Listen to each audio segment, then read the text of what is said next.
Veni Creator Spiritus, mentes tuorum visita,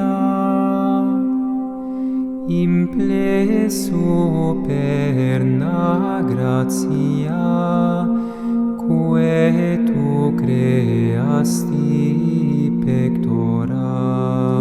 Vidit seris Paraclitus, donum Dei altissimi,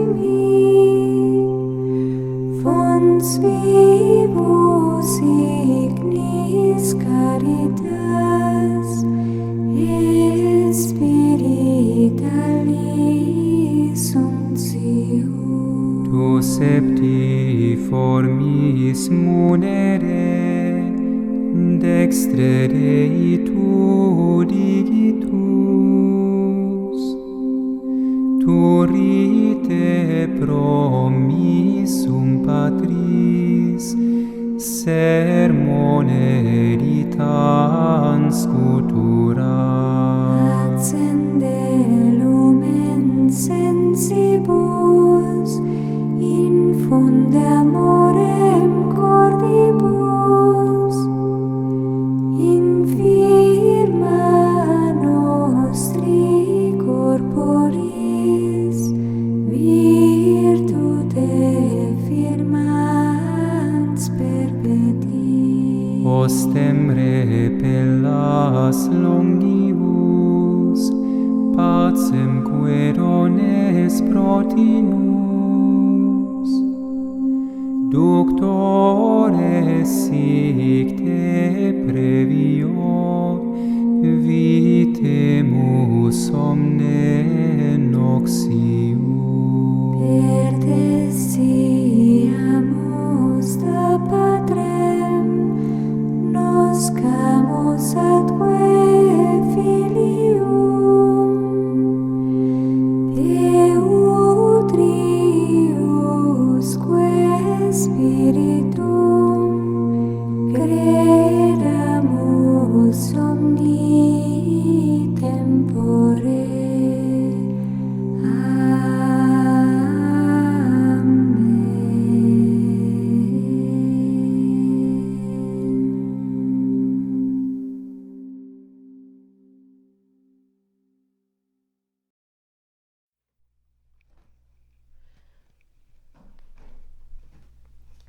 Que são estas chagas? Vida da mística cisterciense Lutgarda de Eivière, por Thomas Merton. Tradução das religiosas da Companhia da Virgem, Editora Petrópolis, canal Le Conde. Capítulo 8. Os últimos anos e morte de Santa Lutgarda. Consideramos na vida de Santa Lutgarda alguns casos de clarividência profética e de revelação. Poderíamos ter mencionado ainda um ou outro, por exemplo, a profecia da volta de um frade menor apóstata à sua ordem, e a visão em que identificou as relíquias de uma santa desconhecida. O segundo incidente refere-se à descoberta de algumas relíquias no mosteiro de Jouarre, perto de Meaux, na França. Achavam-se em sepulcro de alabastro numa cripta-capela, e o padre que por acaso as descobriu, não conseguindo saber por meios ordinários de quem eram, pediu a Santa Lutgarda que orasse a fim de que lhe fosse revelado. A santa, que fora esquecida, apareceu a Lutgarda e declarou ser Santa Osmana, virgem, filha do rei da Irlanda, que viera à França e se fixara na Bretanha, onde vivera muito santamente. Lutgarda pediu à santa irlandesa que confirmasse essa declaração, aparecendo também ao sacerdote de Jouarre. Ela o fez com a maior prontidão e generosidade, não uma só vez, mas 3 vezes seguidas. A maioria das profecias de Santa Lutgarda dizem respeito à sua morte. A visão que teve do bem-aventurado Jordão da Saxônia, que já mencionamos, não tinha unicamente por fim informá-la do naufrágio e do falecimento do mestre-geral dos frades pregadores, mas também fazer-lhe saber que a sua própria recompensa estava próxima. 5 anos antes de sua morte, isto é, em 1241, a Lutgarda foi revelado que entraria no céu no 3º domingo depois de Pentecostes, na ocasião em que seria cantado o Evangelho das Grandes Bodas. Entretanto, havia 6 anos que estava totalmente cega, desde 1235. Além disso, observava seu 3º e último jejum, composto de pão e alguns legumes, desde 1239, na intenção de preservar a Igreja do poder político do imperador Frederico II. Pode-se avaliar a severidade de seu jejum pelo fato de que nem mesmo no domingo de Páscoa ela quis mitigar. Jejuou inexoravelmente todos os dias durante os 7 anos, sem interrupção. É preciso recordar que, naquela época, a ordem cisterciense observava o mais rigoroso jejum durante a maior parte do ano, sendo a única refeição do dia tomada às 3 horas da tarde no inverno, e durante a quaresma, à tardinha, após o ofício de vésperas. Além disso, o termo pão com legumes é um tanto vago, já que é apenas essa a ração que qualquer cisterciense hoje em dia receberá. Para Santa Lutgarda significava sem dúvida uma refeição consistindo de pão e uma cebola, ou algumas folhas de alface ou uma cenoura crua. É certo que, de qualquer modo, reduzia o alimento ao mínimo. Estava continuamente doente na enfermaria nessa época e normalmente teria direito a todos os alívios, podendo até mesmo comer carne. Embora a santa não tenha vivido bastante para constatar o resultado de seu jejum, pôde, com segurança, predizer que Frederico II seria abatido e a Igreja preservada das depredações que a ameaçavam, como já vimos. Quando Tomás de Cantipré estava ocupado em escrever a vida de Lutgarda, essa profecia ainda não havia se realizado. Contudo, declarou, abre aspas, nenhuma das coisas que ela predisse deixou de se realizar, o que prova claramente ter sido ela inspirada pelo Espírito Santo. Fecha aspas.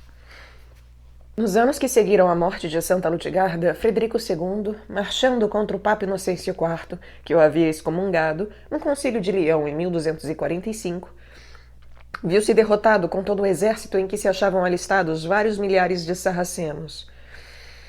Depois desse desastre, desmoronou-se o poderio do imperador. Voltou-se então contra os próprios adeptos.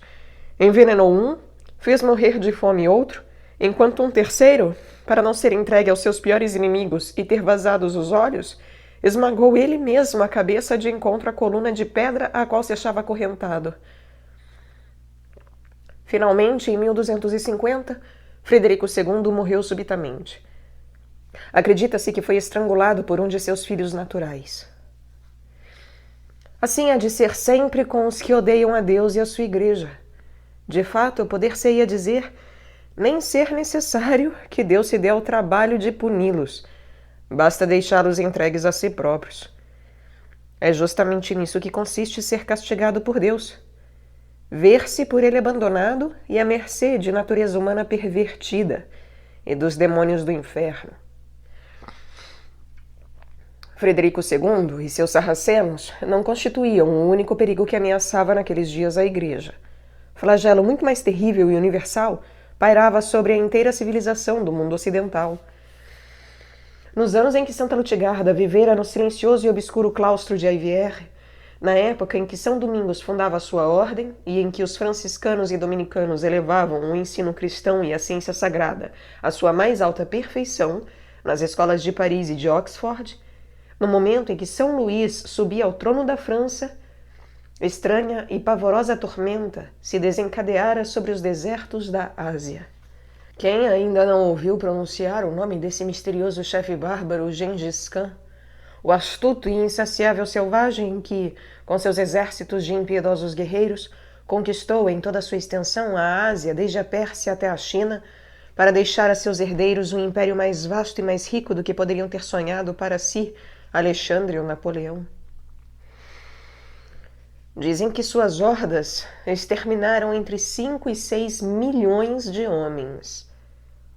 Gengis Khan morreu em 1237, mas seus filhos, não menos ferozes que ele, se haviam voltado para a Europa invadindo a Rússia, a Polônia e a Hungria, enquanto os carismianos, tão bárbaros quanto os próprios mongóis, se retiravam diante desses adversários mais fortes, atirando-se sobre a Terra Santa, apoderando-se de Jerusalém e profanando o Santo Sepulcro. A Europa Ocidental parecia estar agora à mercê dessa nova invasão de bárbaros. O Papa Inocêncio IV proclamou no Concílio de Leão uma cruzada. Os exércitos cristãos marcharam contra os mongóis na Silésia, mas foram derrotados por esses homens selvagens, montados em pequenos cavalos de longo pelo, rápidos como os ventos do deserto de Gobi. Não é difícil imaginar o que estava então reservado à Europa, pois esta achava-se enfraquecida e dividida pelas guerras e a política de Frederico II, pela aparição dos vários antipapas e por todos os interesses antagônicos que mantiveram o mundo cristão em tamanha confusão durante um século inteiro. Tomás de Cantipré escreve, abre aspas, 4 anos antes da morte de Lutgarda, a raça excessivamente cruel dos tártaros, saindo de suas próprias terras, atirou-se sobre a grande Hungria ao oeste e a pequena Hungria a leste, sobre a maior parte da Turquia, da Grécia e ainda sobre a Bulgária e a Rússia, destruindo-as. Assassinou o poderosíssimo duque da Polônia, devastou-lhe as terras e passou o povo ao fio da espada. Ao invadir uma parte da Alemanha, isto é, a Boêmia, terrível pavor apoderou-se de todo esse país e da França, na expectativa de que os tártaros lhes devastassem as terras como haviam feito nos outros países. Fecha aspas. A esta altura, Frei Bernardo, dominicano, o outro guia espiritual de Santa Lutgarda, de quem na Vita se faz frequente menção, veio ter com ela, cheio de temor e aflição, aterrorizado diante de tal crise. Suplicou-lhe que intercedesse junto ao trono de Deus. Isso se deu em 1242. Ficou o bom frade consternado ao ver que Santa Lutgarda em nada se afligiu ante as notícias alarmantes que lhe trazia. Poder-se-ia pensar que essa pobre mulher desamparada, uma inválida, totalmente cega, teria ficado ao menos um tanto perturbada diante da perspectiva de milhares de homenzinhos de cor amarela correndo de um lado para o outro, armados de espadas e pondo fogo a tudo. Mas Santa Lutgarda permaneceu perfeitamente tranquila. Ora, exclamou calmamente, ainda nem comecei a rogar ao Senhor por essa intenção. Estou certa de que esses tártaros jamais entrarão em nosso país. Frei Bernardo aceitou a declaração como sendo uma profecia, o que de fato era, e partiu muito aliviado.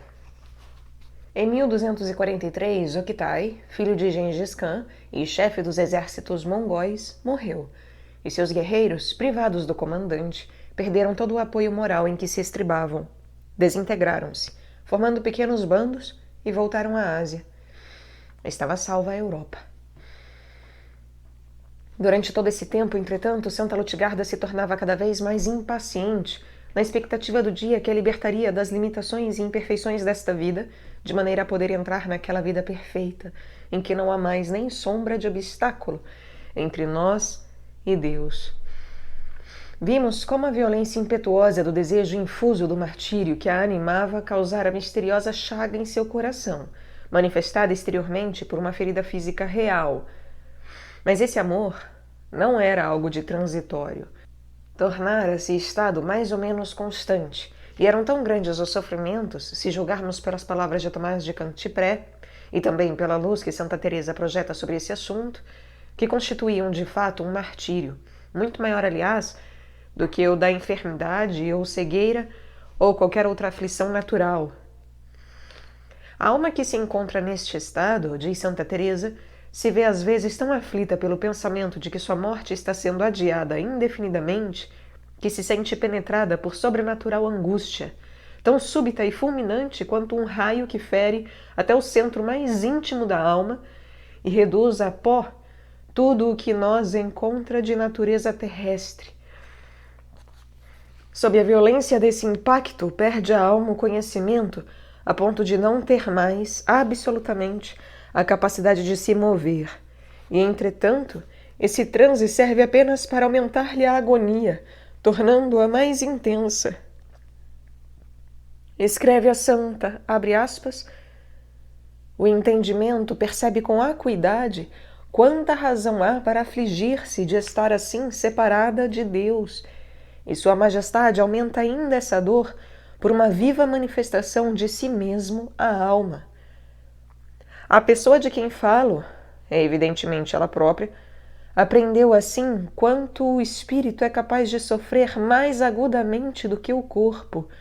Compreendeu que esse sofrimento se assemelha às penas do purgatório, onde a ausência da carne não impede o suplício de ser muito mais terrível do que qualquer outro que possamos sentir neste mundo. Fecha aspas. Portanto, em Santa Lutgarda, o desejo do céu era algo mais do que desejo piedoso. Era a mística aflição que a unia a Cristo no Calvário. Um douto diretor de almas místicas, Tomás de Cantipré não nos diz o seu nome, declarou jamais haver conhecido alguém que igualasse Santa Lutgarda na perfeição da fé com que vivia além e fora desse mundo, ausente do corpo e presente ao Senhor. Tomás testifica que havia, por vezes, chorar tão sentidamente em seu desaponto de não estar morta e em condições de entrar no céu, que ele próprio não a podia olhar sem se sentir comovido até as lágrimas. Em 1244, pareceu em certo momento que seu desejo iria realizar-se. Caiu gravemente doente. Frei Bernardo, em visita a Ivierre, soube que lhe haviam administrado os últimos sacramentos, na expectativa de que, de um momento para outro, viesse a morrer. A santa, naturalmente, estava com isso altamente entusiasmada e cheia de júbilo. Frei Bernardo, todavia, julgou não haver probabilidade de que ela deixasse este mundo, e lhe disse: "Ah, meu caro pai, não diga isso, pois desejo realmente muitíssimo ver Cristo face a face", exclamou Lutgarda. "Na verdade, madre, não verá agora", respondeu o padre. "Pois bem", disse a santa, elevando os olhos ao céu, "se não o posso ver agora, faça-se amanhã ao menos a sua vontade. Permita que me levante e, ao menos na comunhão, eu o receberei." Santa Lutgarda não estava tão absorta em seu desejo de céu que permanecesse indiferente a tudo quanto se passava ao redor dela na terra. Com a brusca simplicidade que a caracterizava, ao reparar que na enfermaria as monjas recitavam o ofício divino com certa negligência, disse-lhes que o cumprimento desse dever poderia ser consideravelmente aperfeiçoado. Não hesitou tão pouco em avisar-lhes que, se não se esforçassem para agir melhor, todo o mosteiro teria motivo grave para lamentar a negligência delas. Pensa Tomás de Cantipré que essa profecia se realizou depois da morte de Lutgarda, como adiante veremos. A santa não se preocupava com a sua própria entrada na beatitude a ponto de não mais rezar pelos outros. Ao contrário, intercedeu certa vez por um pecador de tal forma que, vistas as circunstâncias, pode ser considerada verdadeiramente heróica. Um amigo seu no mundo caíra em pecado. Confessou a falta, mas, após a confissão, não recobrou a paz. Estava abatido, desatinado e sem esperança de obter perdão. Teve, contudo, suficiente coragem para procurar o auxílio de Lutgarda. Confiando nela como se fora sua própria mãe, suplicou-lhe que lhe obtivesse graça diante de Deus. 2 ou mesmo 3 vezes Lutgarda assaltou o céu por meio das mais fervorosas orações, sem contudo receber aparentemente resposta alguma. O pecador, seu amigo, continuava tão desesperado como antes. Ela própria tinha consciência de que lhe faltar interiormente algum sinal de que sua oração fora ouvida, embora graças semelhantes pareçam ter-lhe sido concedidas mais ou menos constantemente nessa época. Entretanto, esse insucesso servia apenas para estimular-lhe a coragem e os desejos. Em todas as orações que fazia, a fé de Santa Lutgarda se alçava a uma espécie de santa obstinação. O fracasso aparente era apenas como um desafio a essa alma ardente. Começou então, diz Tomás de Cantipré, a lutar com o Senhor. E quando viu finalmente que Deus persistia em reter sua misericórdia, exclamou: "Pois bem, apaga, Senhor, o meu nome do livro da vida, ou então perdoa a esse homem seu pecado."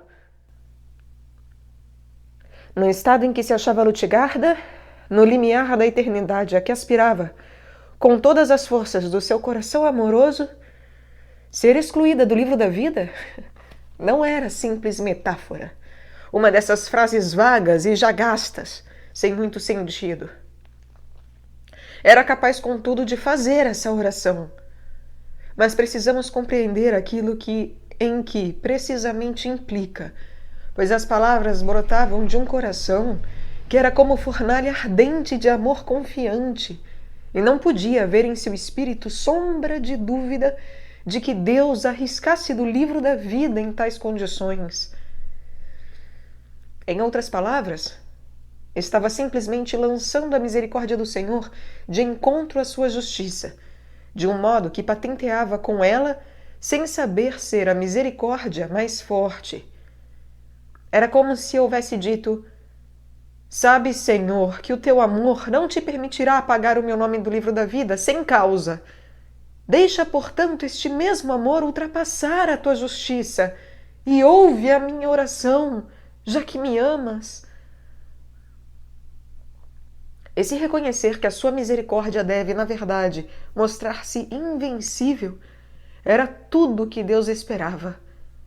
Recompensou-a não apenas ouvindo-lhe a oração, mas ainda louvando-lhe a confiança, e por causa dessa confiança, prometendo fazer dela instrumento especial de sua misericórdia. "Eis que já o perdoei, porque teve confiança em ti", disse Nosso Senhor a Santa Lutgarda. "E não a ele somente, mas a todos aqueles que esperam em ti e a quem amas, manifestarei também a minha bondade e o meu amor." Um dos temas mais característicos de São Bernardo é a insistência com que ensina que Deus parece não ouvir nossas orações a fim de nos impulsionar a orarmos com ainda mais fervor e amor. Também nós deveríamos tirar proveito dessa promessa feita a Santa Lutgarda. Afinal, não lhe foi feita apenas em seu interesse próprio, mas, sobretudo, no nosso. Deus, em seu desejo infinito de nos levar todos às eternas delícias da participação no amor que Ele tem a seu próprio ser, que é amor, deu-nos os santos para que, pelo amor e pela confiança que temos neles, possamos mais rápida e facilmente a Ele chegar. Quer Deus que participemos todos nas alegrias e benefícios mútuos decorrentes de nossa salvação e da dos outros. E, em certo sentido, a maior glória para Deus quando confiamos em sua ação através de um instrumento fraco e falível do que quando confiamos na sua onipotência operando em terreno próprio. Continuemos, porém, a narrativa que se aproxima mais e mais do fim.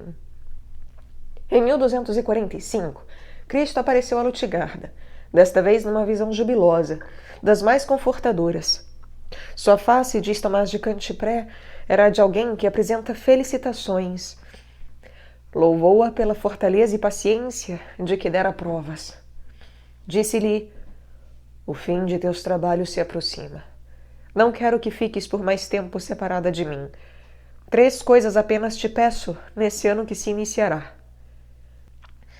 Haveria então mais um ano.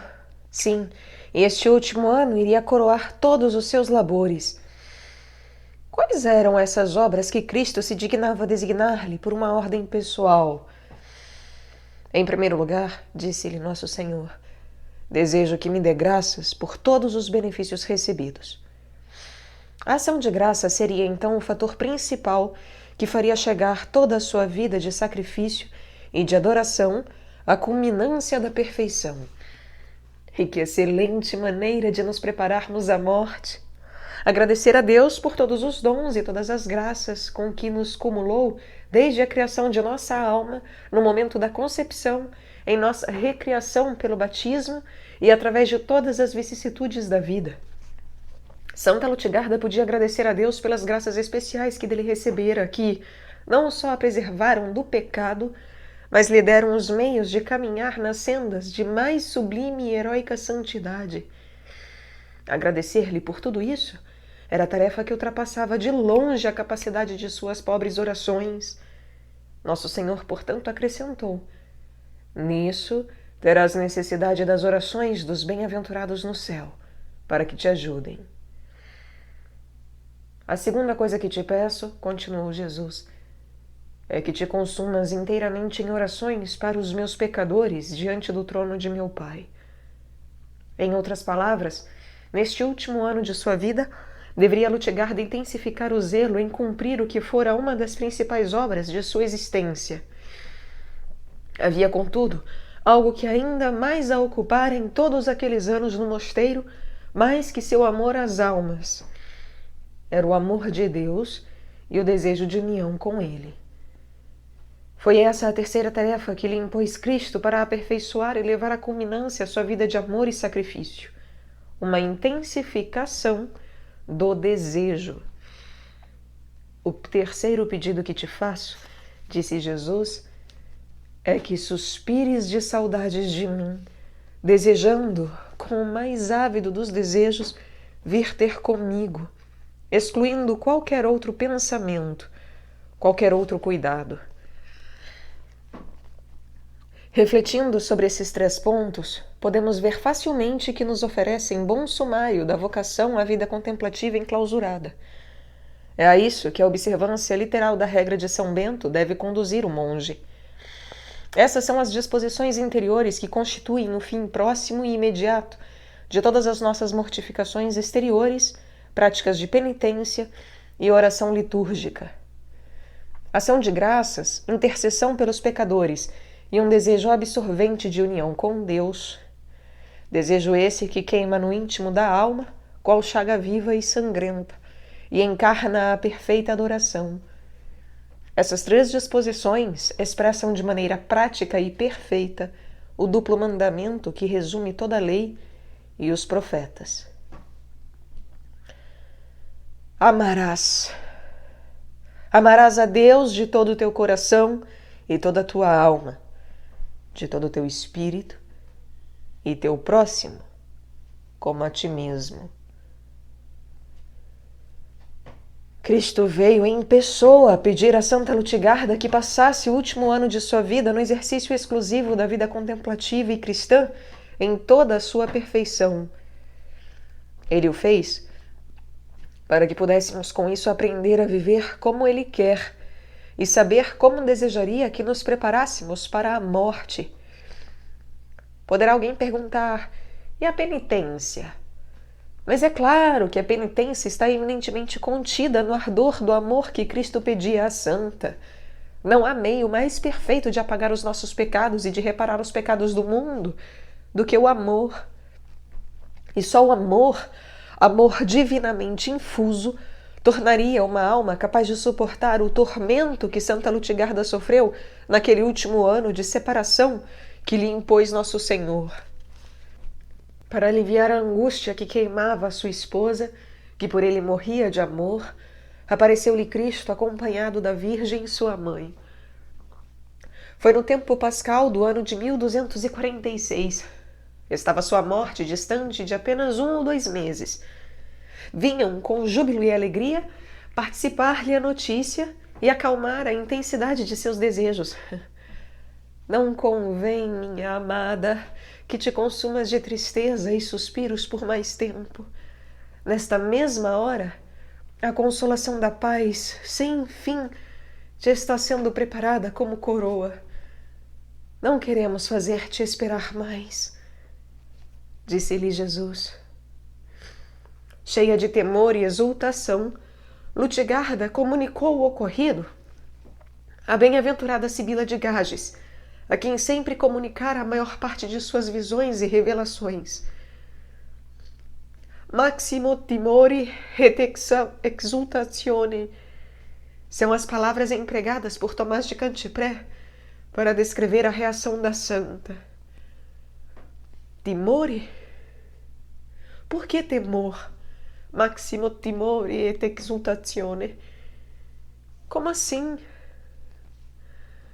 Mas não se tratava de um sentimento de temor diante do divino juiz devido a seus pecados, não.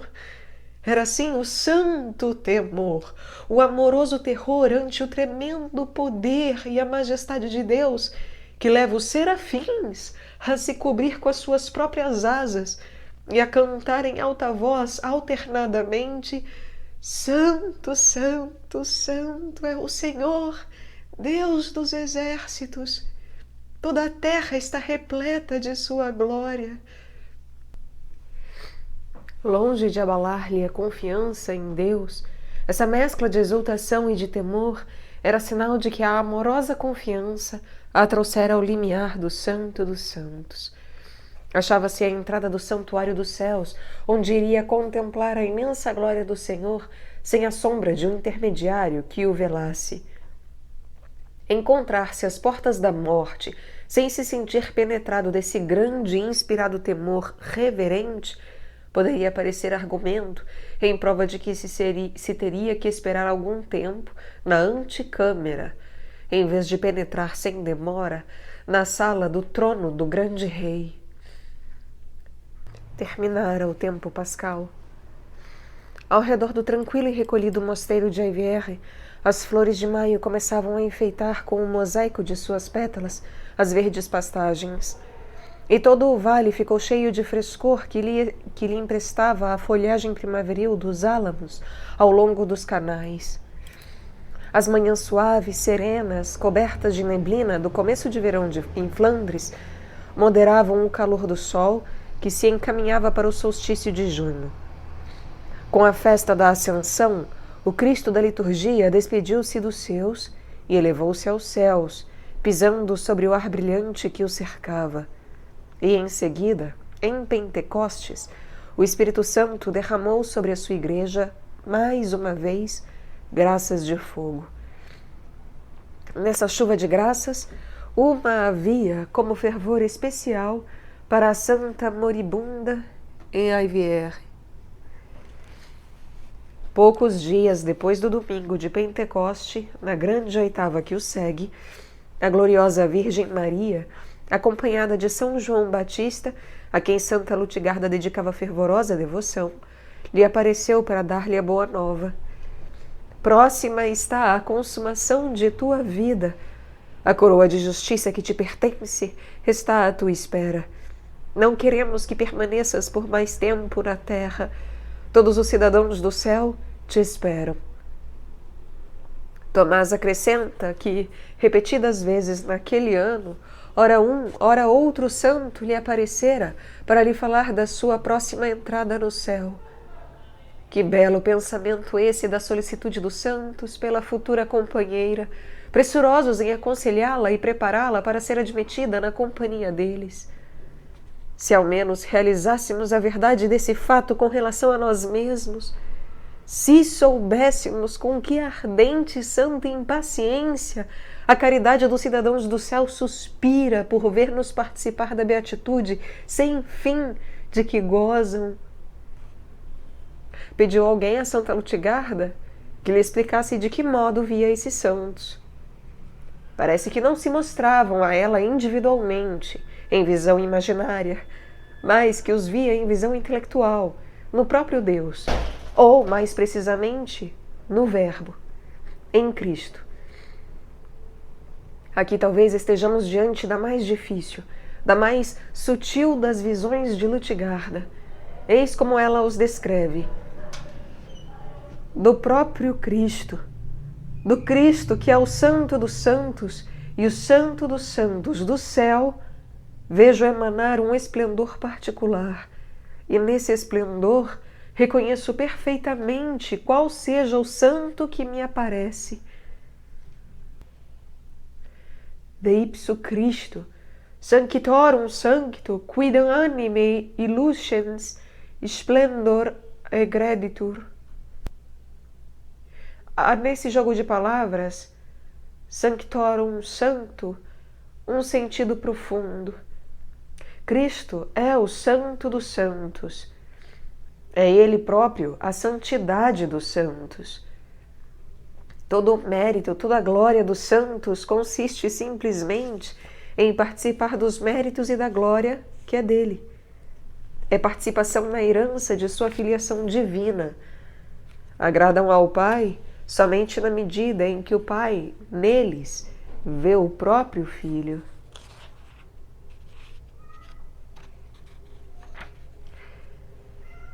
E Cristo é, em certo sentido, o Santo dos Santos do céu. É a cabeça do corpo místico glorificado. Ele, portanto, o centro vital. Ele é a vida, princípio de todo o seu ser e de toda a sua atividade. Ora, assim sendo, podemos compreender como, ao contemplar Cristo glorificado, podia Santa Lutgarda ver nele todos os outros santos. E não apenas isso, mas, se em espírito de oração meditarmos nessa visão, descobriremos sem demora que, na verdade, não há outra maneira em que se possa ver os santos no céu, sobretudo na presente condição em que se encontram sem os corpos ressuscitados. Tomás de Cantipré termina a relação dessas visões dizendo que Lutgarda, consciente do dever que lhe fora imposto por Cristo, não omitia rogar a cada santo que assim lhe aparecia que rendesse a Deus graças em seu nome por todos os favores a ela concedidos durante a vida. É claro que, quando Jesus impôs esse dever à sua esposa, já tinha em mente uma forma particularmente fácil para ela de o cumprir. Finalmente raiou para Lutgarda o dia feliz, triste, porém, para seus amigos neste mundo. Dia que, em suas orações, Tomás de Cantipré pedira que lhe fosse permitido antecipar com a própria morte.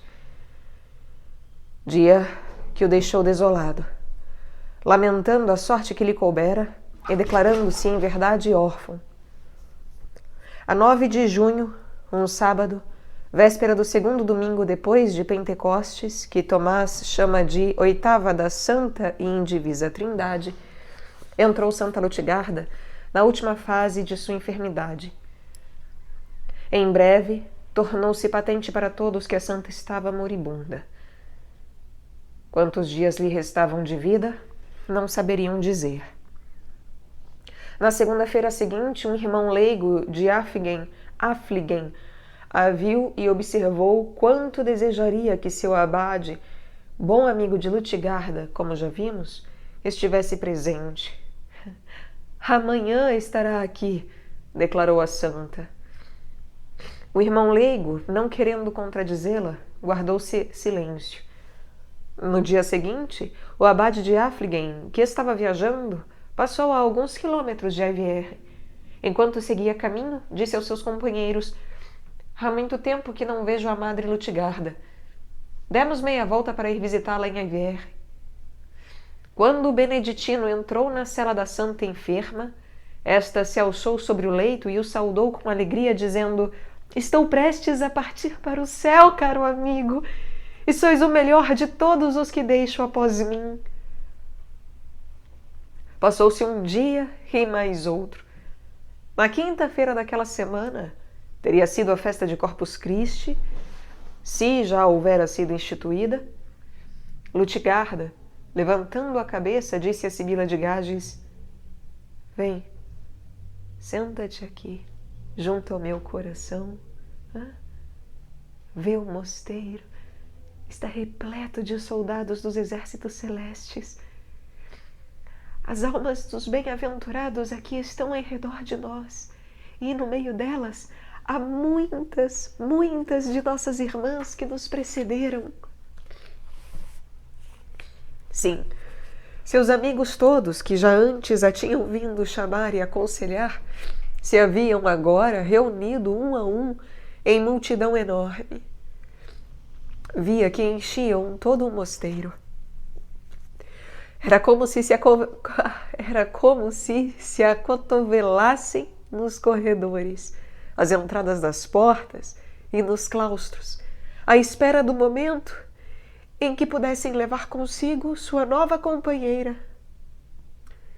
E com um cântico exultante de júbilo, iniciar a viagem de volta para o reino da luz. Após estas palavras, calou-se Lutgarda, permanecendo arrebatada em espírito, o semblante resplandecente de felicidade, por mais de um dia. Era sexta-feira. Finalmente, no sábado, voltou a si o tempo suficiente para receber os últimos sacramentos. Em seguida, voou, enfim, tranquila e serenamente, ao reino do esposo, com os seus amigos, os gloriosos santos. Com os santos, dissemos. Mas o próprio Rei dos Santos, segundo consta, veio em pessoa para acompanhá-la até a sua morada. Tomás de Cantipré relata que, no instante do passamento de Santa Lutgarda, várias das mais santas monjas em diferentes partes do mosteiro viram-se de súbito, repletas de grande, irresistível e mística alegria, que ele acredita ter sido causada pela presença, ali mesmo no mosteiro, do Senhor Jesus. O santo dominicano termina o parágrafo em que narra a morte de Santa Lutgarda em termos de um latim cujo crescendo é quase tão imponente quanto o martirológio no dia de Natal. Abre aspas. Era então o ano 1246 desde a encarnação de Nosso Senhor, no mês de junho, no 16º dia que precede as calendas de julho, na quarta indicação, no 64º ano de sua vida, sendo mais ou menos a hora de vésperas, no reinado de Nosso Senhor Jesus Cristo, a quem seja dada toda a honra e glória, com o Pai e o Espírito Santo, pelos séculos dos séculos. Amém. Era então o ano 1246 desde a encarnação de Nosso Senhor, no mês de junho, no 16º dia que precede as calendas de julho, na quarta indicação, no 64º ano de sua vida, sendo mais ou menos a hora de vésperas, no reinado de Nosso Senhor Jesus Cristo, a quem seja dada toda a honra e glória, com o Pai e o Espírito Santo, pelos séculos dos séculos. Amém. Era o dia 16 de junho, o mesmo em que Santa Margarida Maria seria favorecida com a célebre visão do Sagrado Coração de Jesus, no ano de 1675.